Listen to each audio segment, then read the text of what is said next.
All right, thank you, Diane, and welcome everybody. I want to take a few minutes to anchor the resource conversations we're about to have with the lofty goals identified in the Illinois Monarch Action Plan. The monarch butterfly can be found around the world, but it's the eastern monarch butterfly that's best known for that amazing migration every fall in North America. As you can see from this figure, Illinois is centrally located in the monarch migration, both northward and southward. Monarchs lay their eggs exclusively on milkweed plants, and emergent caterpillars feed only on milkweed as they grow into adults. When we talk about creating monarch habitat, it must include both milkweed to support reproduction and a variety of flowering nectar plants for adult breeding, butterfly feeding, Monarchs begin arriving in Illinois in April and typically begin their southward migration in September and October. So therefore, Illinois needs flowering plants into fall to support the super generation of monarchs during their journey to Mexico. It's really important that we all realize that Illinois is not working alone in ensuring migrating monarchs have breeding and feeding habitat. 17 states committed to add 1.3 billion stems of new milkweed to the landscape by 2038 as part of the Mid-America Monarch Conservation Strategy. To support that regional goal, Illinois committed to adding 150 million stems of new milkweed embedded in diverse nectar plants. So how did we arrive at that goal? Well, several factors came into play, but the main driver was land area. Illinois accounts for about 12% of the priority area defined by U.S. Fish and Wildlife Service.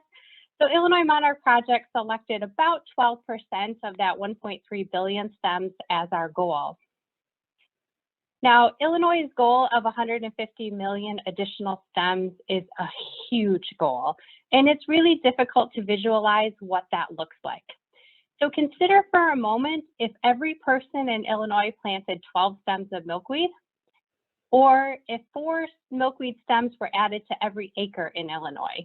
If we did that, we'd meet our goal. Now we know that it's not feasible for every person or acre in Illinois to be involved. Some land has more ability to support monarchs at much higher densities of milkweed, and some people and organizations have greater ability to plant or support additional milkweed. We're all here today because we want to do our part, and hopefully some of us have the ability to do more so that we can account for those that don't have the same ability. Illinois Monarch Action Plan has 5 goals that lead us to the success of meeting our ultimate milkweed stem goal by 2038.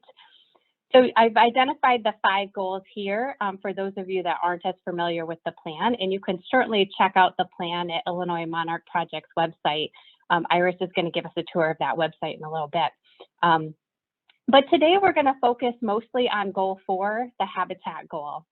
And first and foremost, we need to think about not losing the habitat that we already have. So when we talk about habitat, we're thinking about minimizing the loss of what's already here. And then we want to talk about how to increase the quality of the habitat for monarchs. And we do that in 2 ways. One is to enhance what we already have, and the second way is to add new habitat or create new habitat. So in the course of today, we're going to share the resources that we've compiled to date. We're going to learn from each other, and we're going to identify needs that we still have. Today's agenda was really prepared in context of the feedback we've received from the 2 previous events.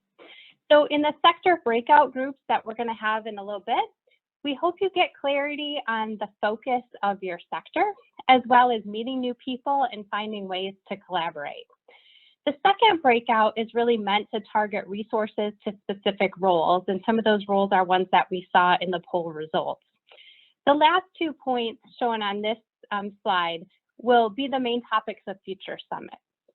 So with that, I'm going to turn it back over to Iris to give us an overview of the website and the resources that we have available. Great. Thank you so much, Anne.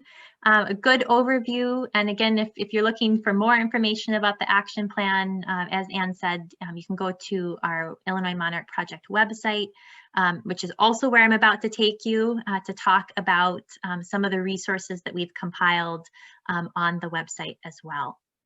So to start off with, if you go to the Illinois Monarch Project website, which I assume many of you have been, but if you haven't, the web address is illinoismonarchproject.org.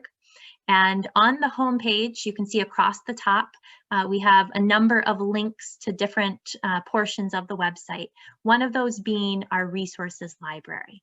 So if you click on the resources library, that takes you down to next slide, great.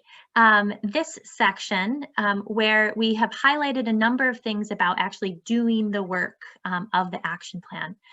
The first, you can see we have numbered 5 top initial action steps that someone who's interested in getting involved with Illinois Monarch Project or just starting with monarch conservation can take to really help start to make a difference. Things like taking the Monarch Pledge, downloading and reviewing the Illinois Monarch Action Plan, of course, planting milkweed and nectar plants. And many of you I know are in communications with a variety of different types of stakeholders. And so these are good 5 action items to keep in mind as you are talking to people about how they can get involved and how they can help. Just next to those 5 steps, we have an area where you can sign up for our mailing list. So if you're not already on the Illinois Monarch Project mailing list, I encourage you to sign up. You'll get updates and announcements, and we promise we won't spam you. We're not sending frequent emails.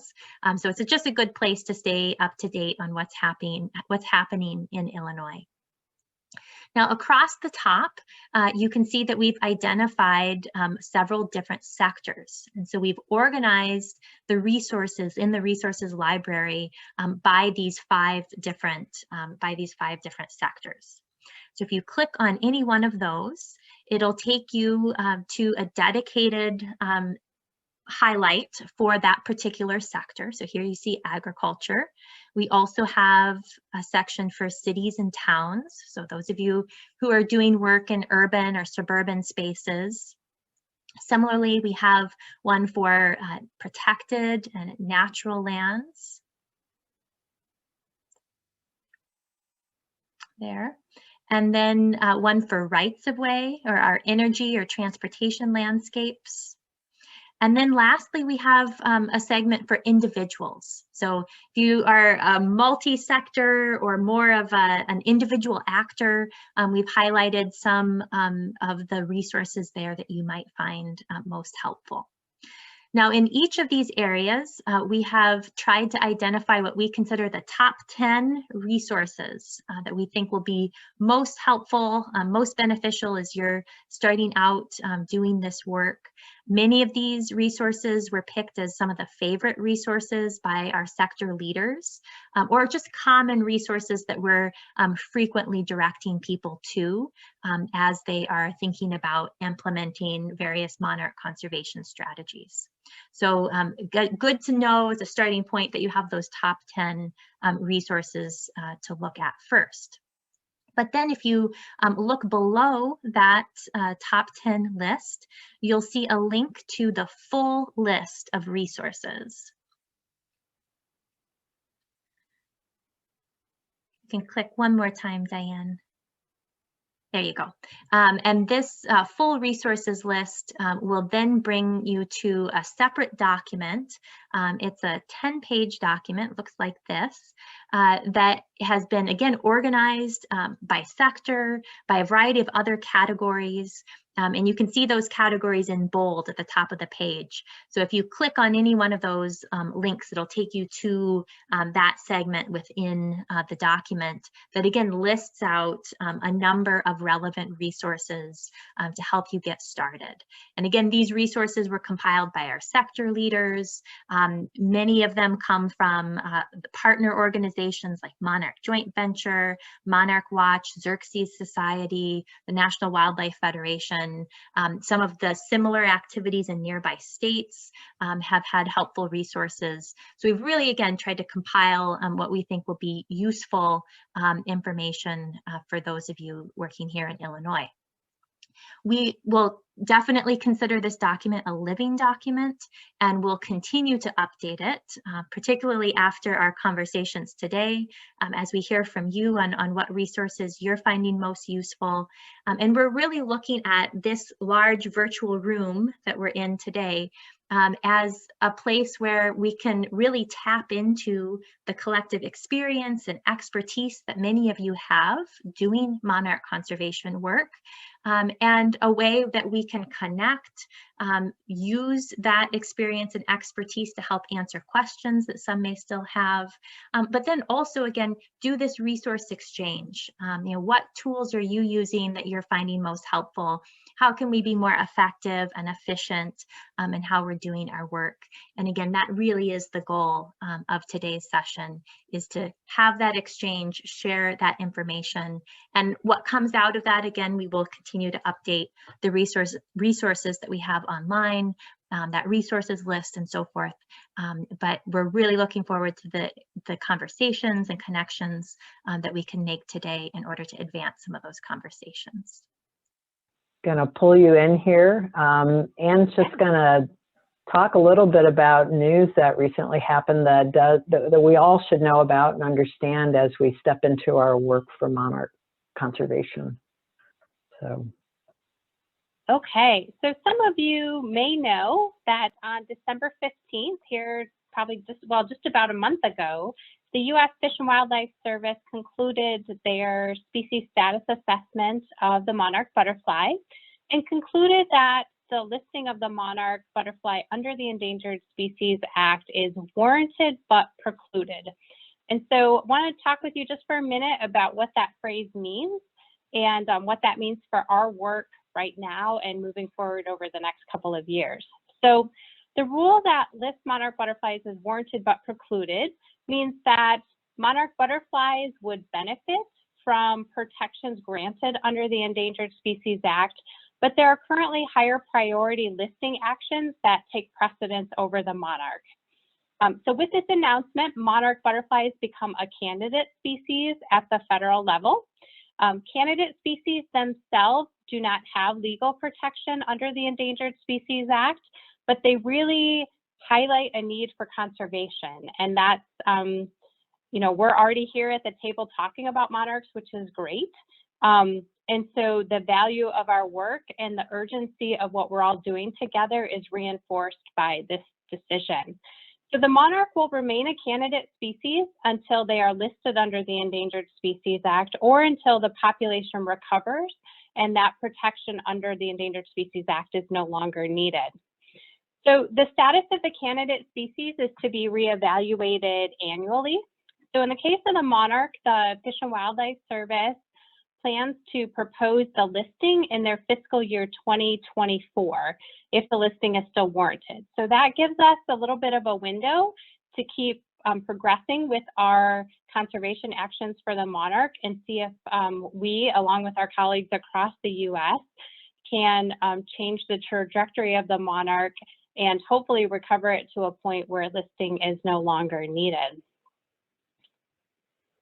Okay, so being a candidate species highlights this need for continued monitoring, the voluntary conservation that we're talking about, and the support to the monarch population. Diane, we can go to the next slide. So again, the listing under Federal Endangered Species Act is not automatic. It will be reviewed annually up until the time that the listing is decided. So if enough conservation actions can be directed toward the monarch and their population recovers, then listing may not be needed. And so in my opinion, the next 3 years of our work is just very critical to demonstrating that our approach to these voluntary conservation actions work and that we can do it at a sufficient scale in Illinois and really across the US where we can impact monarch populations.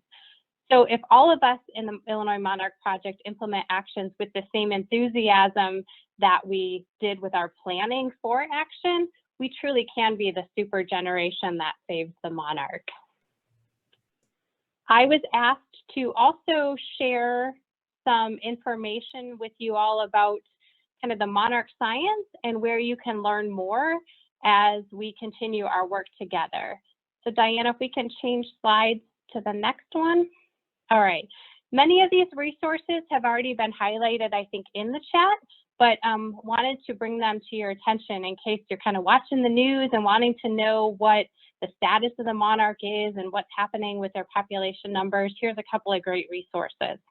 So first I want to highlight Journey North.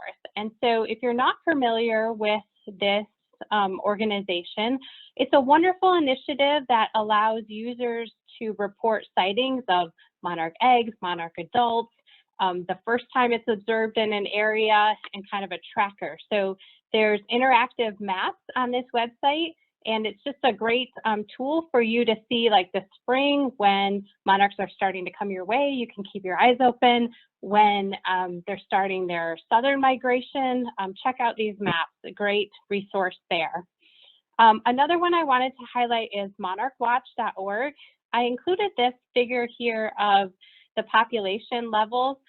This is the monarch overwintering numbers in Mexico. You've probably seen graphics like this before, but this is the group that puts this out annually. So data are usually released in March, so keep your eyes open for that. And if you go on the monarchwatch.org website, you can check out their blog where people are commenting on what they see, but then these data will be shown for last year's, I guess, the success of last year's hibernation and emergence here as we start the migration. So great tool there. And then finally wanted to highlight Monarch Joint Venture. This site has all sorts of information. So brochures, science summaries, handouts, they're available for you to download, to print. There's some presentation examples on there. I mean, just all sorts of stuff. So if you're in a position where you're going to be the speaker, or you want to speak, but you want some handouts or all of that kind of stuff, check out Monarch Joint Venture. There's a wealth of information there that can help you as you continue your monarch work.